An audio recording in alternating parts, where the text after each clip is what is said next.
A reminder that God is glorified when we are successful. I like this. God is glorified when we bear fruit. God is glorified. Isaiah chapter 61 and verse 3. It calls every believer the planting of the Lord.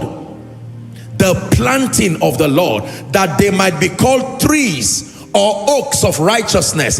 The planting of the Lord, that he might be glorified. Every believer is a planting of the Lord. Every believer. You have to believe this. If you are a believer, know that you are a planting of the Lord.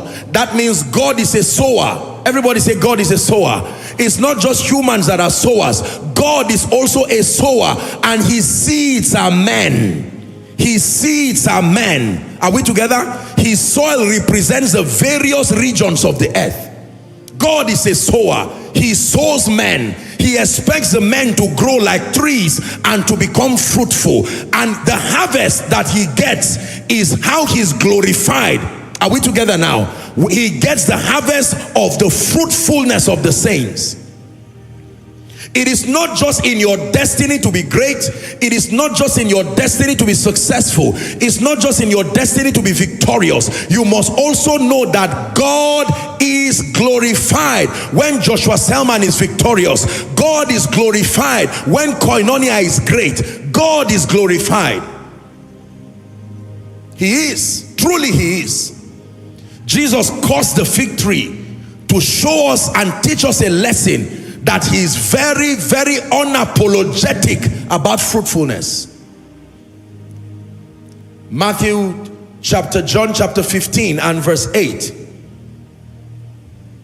The Bible says, Matthew 15 and verse 8, herein is my Father glorified, when ye bear much fruit, so shall you be my disciples.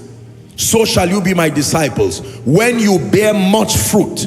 When you bear much fruit. He wants us to bear much fruit, to produce results. God is glorified. Do you know the meaning of that? Listen, any result you get in your life that does not glorify God is a useless result.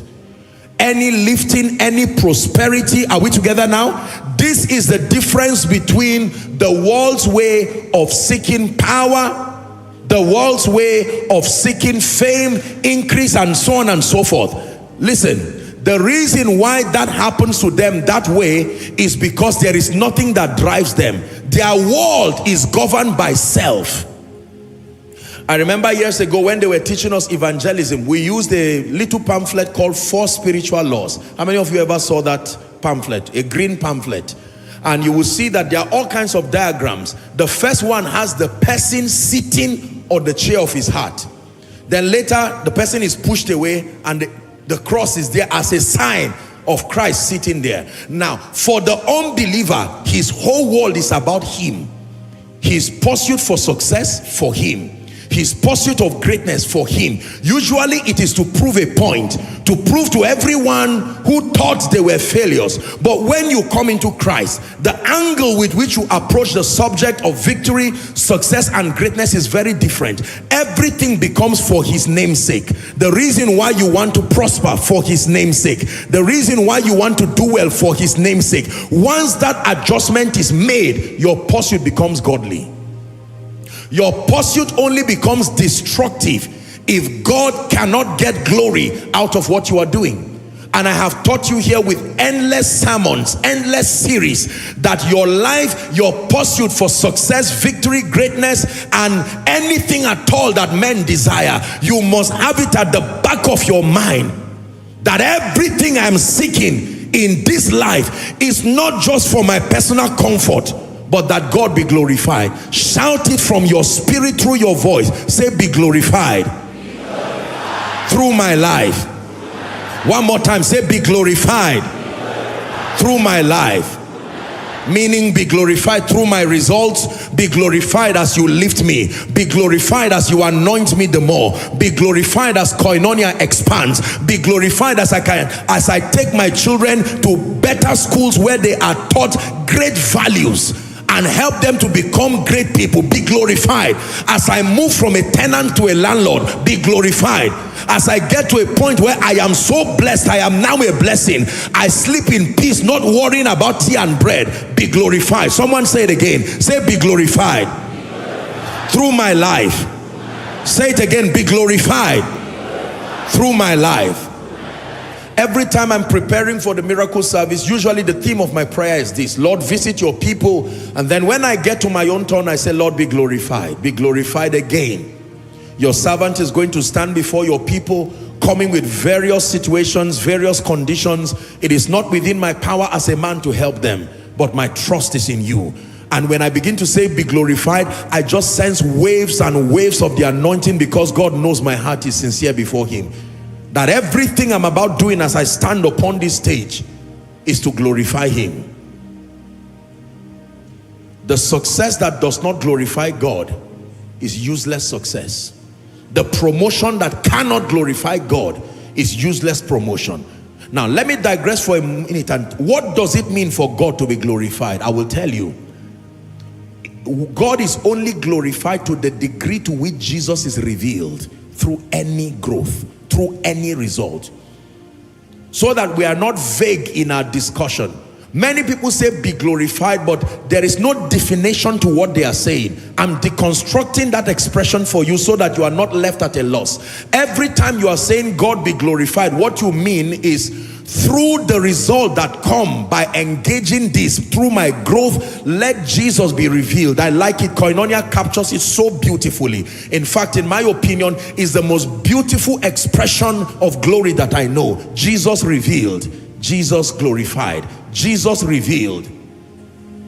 So the bargain in the spirit is, how is God's interest protected, defended, and advanced? That is the bargain. It is a question you must answer if you want to do business with God. Lord, I'm trusting you to make me a billionaire. Fine and good. Here is the bargain again. How will the purposes of God be advanced through the millions? How will the purposes of God find expression? Let me tell you the truth. It is a bargain that if you cannot answer and you cannot step in, to forget about doing business with God. Are we together? Lord, I'm trusting you to give me a great church. I'm trusting you to give me a global ministry. And God says, all things are yours. But here's the question. By the time I bring thousands and tens of thousands, by the time I multiply influence, I multiply bread, I multiply your voice, how will Jesus be revealed through it? Oh, many souls will come to Jesus. I will teach your word with integrity and truth. Now, the bargain for glorifying him is there. I'm reminded of what the Lord told me years ago, that if you will let men see me, there is nothing I will not give you. Meaning, if you will live your life glorifying me, there is nothing I will not give you. Be lifted high, be lifted high. Oh Lord, be lifted high. For you are holy, righteous and worthy. Oh Lord, be lifted high. Let me tell you, ladies and gentlemen, a big secret about this ministry. By his mercy, the reason why we are on the frequency of ever increasing glory is because there is no room for the flesh to be glorified. From opening prayer until we share the grace, from sound of revival to every school of ministry, every activity in this ministry is directly tailored at revealing Jesus. I will gladly decrease, gladly decrease, and let Jesus be glorified. My greatest satisfaction is seeing people know him. My greatest satisfaction is seeing people encounter him. Are we together? That if you come and you are healed, if you forget about Joshua Selman and you remember Jesus, it was an excellent bargain. But if you remember Joshua Selman and even idolize Joshua Selman, and then you forget about the one who died for you, and you focus about the one who cannot even die for you, you made a very bad bargain with destiny. Hallelujah. I will tell you this in passing. The reason why many people do not see the hand of God in their lives is because although they are obeying the correct principles that lead to success, their hearts are very corrupt and they are just waiting for results to arrive, and then the world will see another version of them. And many times God withholds that result as an act of his love, so that it does not tear you and add you to the memorial of those who have become a disappointment to the program of God. If there is any way I know to move the heart of God, is to hide behind the cross and say, Lord, be glorified in whatever you bring to my life. If you add $1 to my life, let it be for your glory. If you add one more drop of the anointing upon my head, let it be for your glory. Koinonia, are you learning this now? We're discussing the roadmap. I'm showing you why things don't work well for people. There are some of you, this is your sermon. As you came here tonight, God has been pounding it for years. Drop your pride and drop your appetite to be known, your appetite to be seen, your appetite to take the stage.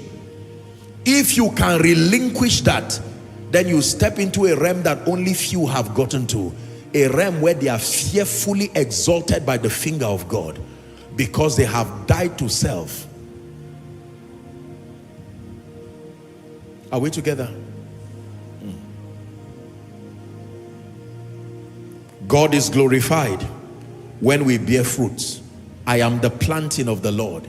It's a revelation that I have. God planted me in Abuja. God planted me in Nigeria. I only came through my family. I didn't come from my family. I passed through my family. Look at me. I know you call yourself Yoruba, you call yourself Igbo and Hausa. Geographically speaking, you are right. But spiritually speaking, you are wrong.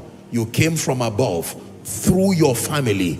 Don't forget, your family was a channel, not the origin. That means whatever limitation you met there, you can conquer it by the consciousness of where you came from. That he that cometh from above is above all. So the limitations that trap Yoruba people, the limitations that trap Igbo people, the limitations that trap Southerners, Middle Belters, Northerners, Americans, Europeans, it may be true, but the consciousness of your origin, are we together? That since God will be glorified in my life, it doesn't matter what comes with my natural descent. I cancel it by the revelation of where I'm coming from. He that cometh from above is above all.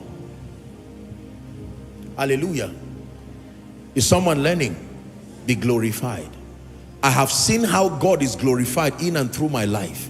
I have seen how God is glorified in and through this ministry. My greatest desire for you, my dear people, is not that you watch a man who is glorifying God with his life, but that you become an active participant of birthing and bringing glory, like an incense rising from your life, rising from your days. Every day you can tell God, you've given me the gift of life. I want you to sit back and watch glory rise from me to you. Glory coming through evangelism. Glory coming by the correct use of your mind to better the lives of people. Glory coming by drawing people to Jesus. This is powerful. Glory coming by helping the poor and the needy. By next week, by the mercies of God, I'm so happy that the medical team, are doing the things that they are doing, helping people. Do you know it's something I am delighted in my heart? You have to be an unbeliever to be angry. That next week somebody's life will be changed, diagnosis, all kinds of things, humorously we discuss with our medical people that there are people who wait for Sunday to go to the hospital because they may not have the money to go to, a hospital, so they wait patiently, and they know that everything that happens at the medical stand is free. So they wait on Sunday. As soon as they arrive, they march straight to the medical stand. Diagnose me and treat me. This is the house of God. And we're happy to do that, and we won't stop. No, we won't. We won't. It's a job out there, but it's a ministry here. It's a ministry. For as long as God grants us grace, we will continue to do everything with the strength that he has given to see him glorified. Someone again say, be glorified through my life. For every one person who eats because your finances supported them, that is you revealing the glory of God. For every downcast person who your counsel gave them life and hope, just know that you are glorifying the Lord. Let me tell you this, one of the ways we grow in the spirit is by using what he's given. Don't desire more when you've not exhausted what he's given. The anointing he gave is for headache. Exhaust the headache first. There are many heads that are in pain. Focus on healing the heads. And before you know it, from headache, it moves to something else. Don't be praying for grace to heal cancer when he gave you the grace for headache and you ignored it because it's too small. I mean, what testimony I was once having headache and now it's gone. People say, my friend, go and look for something serious. No. No. Are we together? One way I know to grow in the anointing is effective use of the current grace God has given you. Use it faithfully and then you continue to grow. But the message here is that every one of us, please pay attention, God is glorified when I bear fruit. Listen, I've indoctrinated myself, not just that I'm a blessing, but that God is glorified through my life. When I come to church, I come happy, smiling in my spirit. Why? Because God is going to get glory from my teaching. God is going to get glory from my preaching. As I'm preaching and the power of God rests upon someone, I'm not just conscious of an anointed man showing his anointing. No! Maybe someone's prayer request has just been answered. The answer, the age-long answer. When I sit back and I hear the testimony, sometimes I just, my heart, I wish I could cry. You see that now? And I'm thinking the wonder-working power of God. Look, the testimonies that were shared. Cancer, whatever it is, just gone like that. How much can you buy those miracles? That is God being glorified for you. In the name of Jesus Christ, your life is the next to bring great glory to God. I say to a believer, your life is the next to bring great glory to God. You know how you know you are glorifying the Lord? There will be a witness on earth. Someone will say, thank you, man of God. Thank you, this so and so. Thank you, my dear brother. Thank you, my dear sister. The advice you gave me last time has led me to love the Lord more. The counsel you gave me has taken me away from the way of wicked men. Now I'm pursuing purpose. I'm pursuing destiny. Are we together? The last time you took me to the prayer department meeting, now my prayer life has come back strong. And do you know, since the day I started praying, God started wiping the tears off my family. Curses and yokes started leaving. Now God is being glorified. Never leave your life for 24 hours without a direct imprint. Jesus not being revealed from that life. It is terrible.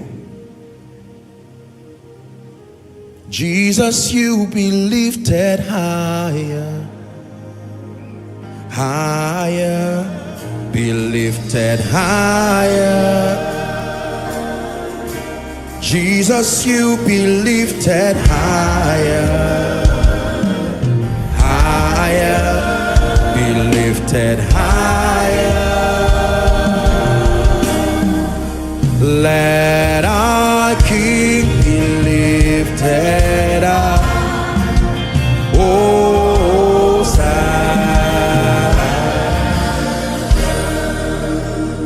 now, I want you to sit down and pay very rapt attention to what I want to discuss now.